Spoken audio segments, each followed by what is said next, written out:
Ilang taon ka na? 20 po, sir. 20? Opo, sir. Taga saan ka? Pandan po, sir. Pagdas pandan po. Ano ba nangyari? Ano, sir, hindi po sir, napapaganda, sir, ng pag-review, sir. Kasi, sir, yung subject ko, sir, na sa pang third year, sir, sinabay ko po yung pang second year ko po, sir, na subject. Yun. Okay. Nag-cheating ka pala. Opo, sir.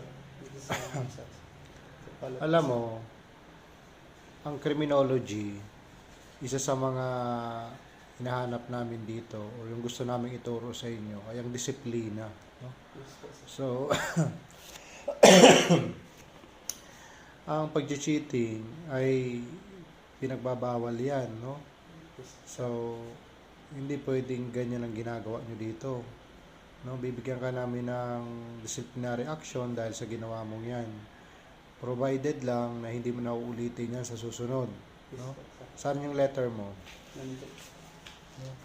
So, ang gawin mo, mag-aral ka ng mabuti.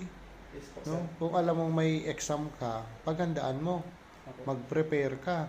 Di ba? Opo, sir. Lagi kong sinasabi sa mga estudyante, di bali nang medyo mahina, di bali nang nahihirapan, basta hindi gumagawa ng hindi maganda. Maling-mali yung ginawa mo na yan eh. Di ba? Yan o, lumabas pa lang ang board exam. Mataas ang passing percentage ng CPIC. Bakit? Kasi nga, dito sa foundation nyo, dito sa from first year to fourth year, ang gusto namin, madisiplina kayo. Mag-aral kayo ng mabuti para later on, pag take nyo ng board exam, di ba? Kayang-kaya nyong ipasa. Para sa inyo naman yan, hindi naman para sa amin eh. Di ba? So, hindi na mauulit ito ah. Yes po, sir.